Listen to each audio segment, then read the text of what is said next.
Last year, when Daemon X Machina was first announced, I was instantly excited. I enjoy a good mech game, and these days it's harder to come by a decent mech action game that isn't just some Gundam import or playing some old Armored Core games. So seeing something new and interesting, and on the Switch no less, I was pretty pumped, I'm not gonna lie. Now, after playing the prototype missions demo that came out after last week's Nintendo Direct, I have some thoughts to share, and I want to hear your thoughts as well, so let's discuss.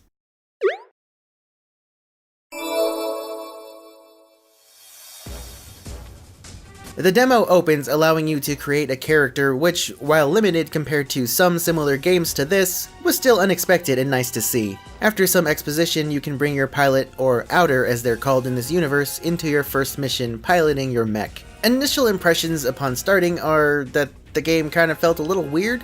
Flying around felt slow, sliding around the ground felt odd, and what the heck is anything on this HUD? After the short, simple tutorial mission, which I do appreciate as opposed to long, drawn-out, boring tutorials, things do start to open up and feel more comfortable. You can glide around on the ground, fly around in the sky, shoot with your gun, block with your shield, and you even have homing missiles that fire from your shoulder. I really hope you don't mind constant lock-on beeping sounds because, oh boy, this game has them.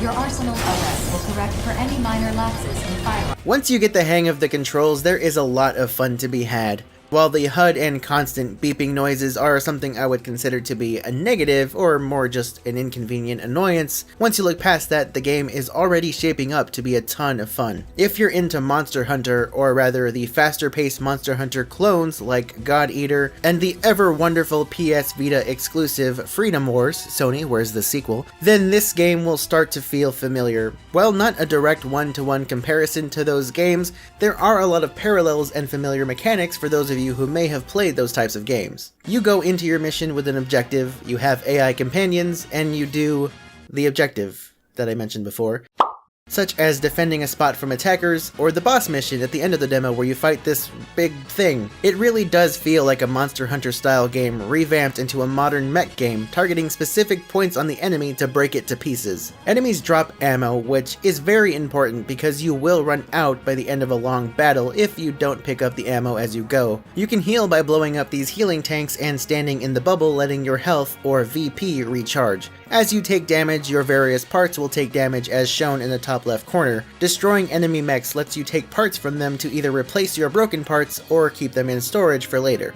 Which leads me to the next cool bit, customization. In addition to changing your mech's color and decals, you can also change its parts, such as legs, torsos, arms, weapons, and so on, each of which have different stats, a lighter or heavier load on your RAM, or even affect the way you move. The customization options are a little limited, but hopefully we'll get to see them open up more once the full game releases and we can unlock all the parts that the game has to offer. Customization is also possibly a bigger deal when it comes to your pilot. Using the lab, you can unlock upgrades via a skill tree, which not only add active and passive skills to your mech, but they could also affect your pilot's body, such as replacing organic limbs with mechanical ones, crazy robot eyes, and more. The story has potential. Basically, a long time ago, the moon fell into the Earth, which caused some strange radiation that affected the world's AI, causing machines to rebel and fight against humankind. So naturally, we're going to fight back the machines with machines.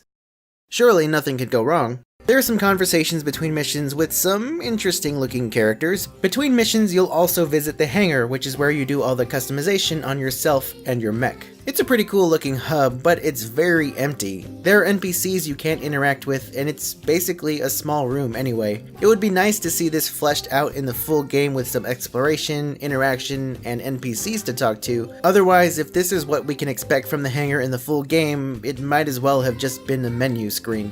Also, the graphics are pretty cool. It's a bit artsy with the colors and the cell shading, and the big blue laser beam that the boss fires looks beautiful. I do hope there is some more variation in colors later on, because as nice as they are, the orange, brown, and red environments are vibrant and bright, but with just those colors, it's probably gonna get kinda old in my opinion. Let's get some more bright blues and greens in there, y'all. And that, so far, is Daemon X Machina.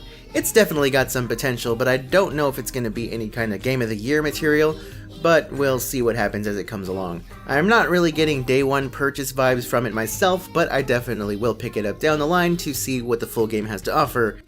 depending on the reviews. So that's what I thought. Tell me what you thought. It is a free demo on the Switch after all, so if you have a Switch, maybe you tried it. If not, I think it's worth the download. You can put about an hour into it and give it a try.